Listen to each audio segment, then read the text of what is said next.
हा भात बघा आपण बनवला आहे हा कुकरमध्ये फक्त 10 मिनिटात। तर झटपट पाहुणे आले किंवा घाईच्या वेळेस अगदी झटपट असा भात कसा बनवायचा हे आज आपण पाहणार आहोत। तर मध्यम आपण कन्सिस्टन्सीचा इथे भात बनवला आहे। रेसिपीला सुरुवात करूया। छोटा कुकर घेतला आहे, त्यामध्ये मी 1 वाटी वाडा कोलम हा तांदूळ घातलेला आहे।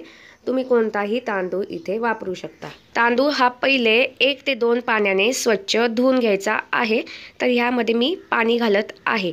अगदी झटपट असा हा भात बनवण्याची प्रोसेस आहे। अजिबात भांडेही दुसरे भरवण्याची गरज पडत नाही।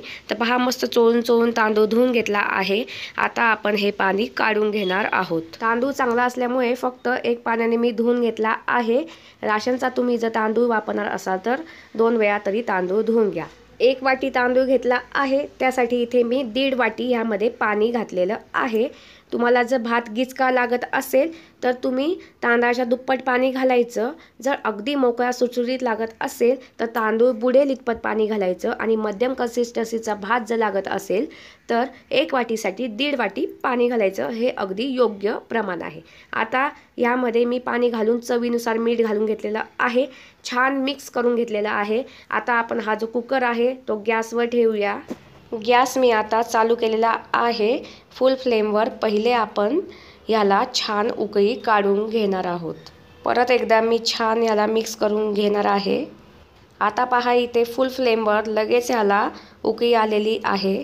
आता गॅसची फ्लेम मंद करायची आहे आणि कुकरला 10 मिनिटांसाठी झाकण लावून घेऊयात। मंद गॅसवर मोजून टाईम लावून 10 मिनिटं हा भात आपण शिजवून घेणार आहोत।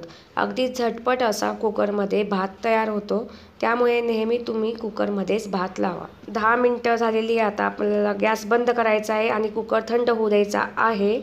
कुकर थंड झाल्यावर पहा मस्त इथे आपला फक्त 10 मिनिटात अगदी मस्त असा भात तयार आहे। तुम्ही पाहू शकता। घाईच्या वेळेस किंवा तुमच्या घरी पाहुणे आले तर अशा वेळेस एकीकडे तुम्ही भात लावून द्यायचा आणि दुसऱ्या गॅसवर तुम्ही काहीही करू शकता। तोपर्यंत कुकरमध्ये आपला भात हा तयार होऊन जातो। त्यामुळे ही जी पद्धत आहे ती तुम्ही नक्कीच वापरा। कशी वाटली तुम्हाला माझी आजची रेसिपी नक्कीच मला तुम्ही कमेंट करून सांगा। माझी ही रेसिपी जर तुम्हाला आवडली असेल तर लगेचच माझ्या चॅनलला सबस्क्राईब करून घ्या। अशा बऱ्याच साध्या सोप्या रेसिपी मी तुमच्यासाठी घेऊनच येणार आहे। धन्यवाद।